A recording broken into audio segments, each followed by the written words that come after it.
এটা আপনাদের একটা বড় ধরনের একটা প্রশ্ন। কেন আমরা সংসদে কথা বলি না, কেন অন্যান্য ট্রেজারি বেঞ্চের মন্ত্রীরা কথা বলার পরে আমরা কেন সেগুলোর বিরোধিতা আমরা করি না সংসদে দাঁড়িয়ে, সেটা আপনারা আমাদের কাছ থেকে জানতে চেয়েছেন। তৃতীয়ত, অর্ডিন্যান্সগুলো যেগুলো বাতিল করে দেওয়া হয়েছে, মূলত সেই অর্ডিন্যান্সগুলোতে কী ছিল সেটি আপনারা, আমার কাছে মনে হয় সেগুলো আপনারা রিজার্ভ করেন আমাদের কাছ থেকে জানার জন্য। আমরা 3 নম্বর প্রশ্ন থেকে আসি যে অর্ডিন্যান্সগুলোতে মূলত আসলে কী ছিল। প্রথমে আসেন, আমরা শুরু করব যে অর্ডিন্যান্সটা নিয়ে, সেটা হচ্ছে জাতীয় যে পুলিশ কমিশনটা ছিল, পুলিশ কমিশনটা নিয়ে আমরা শুরু করি।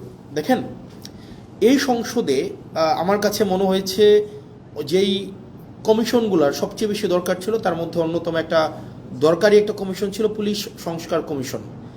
দুঃখজনক বিষয় হচ্ছে এই কমিশনটা সংসদে উঠানোই হয় নাই, এই যে অর্ডিন্যান্সটা সংসদে উঠানোই হয় নাই। অর্থাৎ এটা আলোচনার জন্য এটার প্রয়োজন আছে কিনা বা এটা কতটা প্রয়োজন, জনগণের জন্য কতটা প্রয়োজন, এটা নিয়ে আলোচনা করার জন্য সংসদে উঠানোই হয় নাই। মানে পুলিশ এই অভ্যুত্থানের অন্যতম একটা স্টেক হোল্ডার, তাদের রোল কী ছিল সেটা নিয়ে আমাদের পরবর্তীতে কথাবার্তা আছে, কিন্তু অন্যতম একটা স্টেক হোল্ডার। আমরা পরবর্তী রাষ্ট্র ব্যবস্থাটা যদি জনবান্ধব করতে চাই তাহলে পুলিশের স্বাধীনতা না, পুলিশের সুরক্ষাটা আমাদের প্রয়োজন ছিল।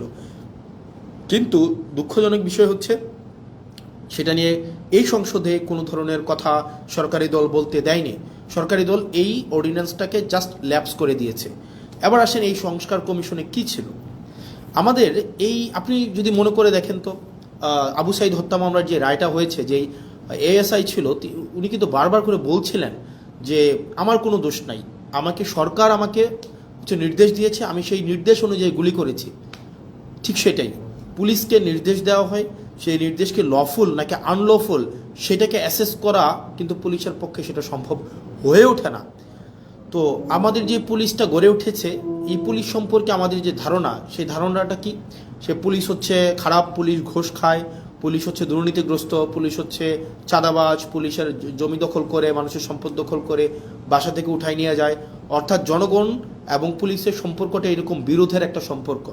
জনগণের বিরুদ্ধে পুলিশের যে একটা চিত্র আবহমান কাল থেকে প্রতিষ্ঠিত করা হয়েছে, এটা আসলে রাষ্ট্রের জন্য কোনো সুখকর নয়। পুলিশ কিন্তু জনগণের বিরুদ্ধে থাকার কথা ছিল না। পুলিশকে যেভাবে ঘুষখোর হিসাবে উপস্থাপন করা হয়েছে, রাষ্ট্র যেভাবে পুলিশকে হাতিয়ার বানিয়েছে দমন পীড়নের, সরকার যেভাবে দমন পীড়নের হাতিয়ার বানিয়েছে পুলিশকে, এটা হওয়ার কথা ছিল না।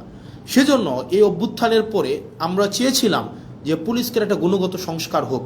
কিভাবে গুণগত পুলিশের এই সংস্কারটা হোক, সেটা হচ্ছে আমরা চেয়েছিলাম পুলিশ যেন, পুলিশের যে একটা অভিযোগ আছে, পুলিশ, আপনি দেখেন পুলিশের বর্তমান পরিস্থিতি, পুলিশ হচ্ছে, আমি ব্যক্তিগতভাবে মনে করি রাষ্ট্রের সবচেয়ে নিরীহ, যদি রাষ্ট্রের কোনো অঙ্গ সংস্থা থাকে সেটা হচ্ছে পুলিশ।